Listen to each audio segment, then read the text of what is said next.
இன்னைக்குடைய current affairs 1/12/2025 current affairs பார்த்துடலாம்.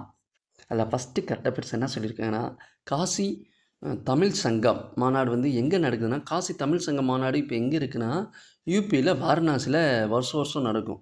அதே மாதிரி இந்த வருஷமும் நடக்குது. அது இந்த வருஷம் எப்போ இருந்து ஸ்டார்ட் ஆகுதுன்னா, டிசம்பர் 2ல் இருந்து 15 வரை நடக்குது.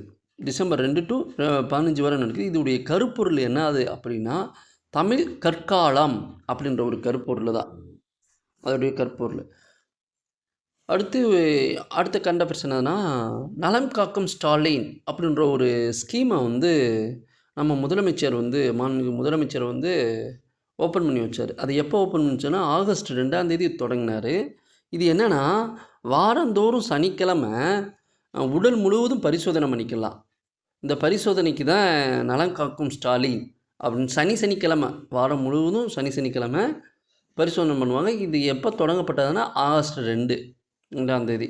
அடுத்து நாடாளுமன்றம் அடுத்த கரண்ட் அஃபேர்ஸு. நாடாளுமன்ற சட்டமன்றத்துலேயும் பெண்கள் கூடிய இடஒதுக்கீடு எவ்வளோ பெர்சன்டேஜ் இப்போ வரை இருக்குன்னா 33% தான் இப்போ வரமே இருக்குது. ஆனால் தமிழ்நாடு உள்ளாட்சி அமைப்பில் இடஒதுக்கீடு எவ்வளோன்னா 50-50 50%. உள்ளாட்சி இதில் 50% தமிழ்நாட்டில் மட்டும்.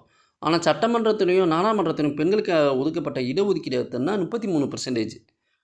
அடுத்து ஆசியாவிலேயே பலம் வாய்ந்த நாடு அப்படின்ற ஒரு பட்டியலை வந்து எந்த ஆய்வு நிறுவனம் வெளியிட்டிருக்குன்னா, அந்த லோவி அப்படின்ற ஒரு ஆய்வு நிறுவனம். இது எந்த நாட்டில் இருக்குன்னா ஆஸ்திரேலியாவில் இருக்குது. அந்த ஆஸ்திரேலியா நாட்டில் இருக்கக்கூடிய அந்த லோவி நிறுவனம் ஆசியாவில் பவர் ஆஃப் இண்டெக்ஸ் அப்படின்னு 2025 அப்படின்ற ஒரு ஆய்வு பட்டியலை வெளியிட்டிருக்கு.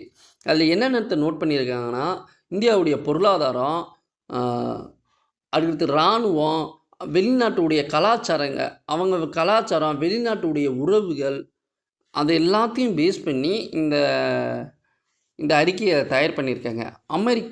அமெரிக்கா வந்து ஃபஸ்ட் இடத்துல இருக்குது. ஆனால் உங்களுக்கு யோசிக்கலாம், ஆசியா கண்டத்தில் அமெரிக்கா இருக்கா? அப்படின்னா இவங்க என்ன சொல்கிறாங்கன்னா, ஆசியாவை டிபெண்ட் பண்ணி தான், அமெரிக்காவை டிபெண்ட் பண்ணி தான் இங்கே இருக்கவங்கெல்லாம் இருக்காங்க. அதனால் அமெரிக்கா வந்து வெளியே தள்ள முடியாது. அதனால் அமெரிக்காவும் கவுண்டிங் பண்ணிடுறாங்க. அமெரிக்கா ஃபஸ்ட் இடத்துல இருக்குது. அது எத்தனை பாயிண்ட் வாங்கியிருக்குன்னா 80.5 பாயிண்ட் வாங்கி ஃபஸ்ட் இடத்துல இருக்குது. சீனா 73.7 பாயிண்ட் வாங்கியிருக்கு. இந்தியா 40 பாயிண்ட் வாங்கியிருக்கு. அதுக்கு இந்தியா இதனால் 3ஆவது இடத்துல இருக்குது இந்தியா. அடுத்து இந்தியாவுடைய பொருளாதார உறவு சிறப்பாக வலுப்படுத்திருக்க எத்தனாவது இடத்தை பிடிச்சிருக்குன்னா 9ஆவது இடத்தை பிடிச்சிருக்கு. இந்திய பொருளாதாரத்தில் சிறப்பாக வலுப்படுத்திய நாடுகள் பிரிவில் இந்தியா எத்தனாவது இடம்னா 9ஆவது இடம்.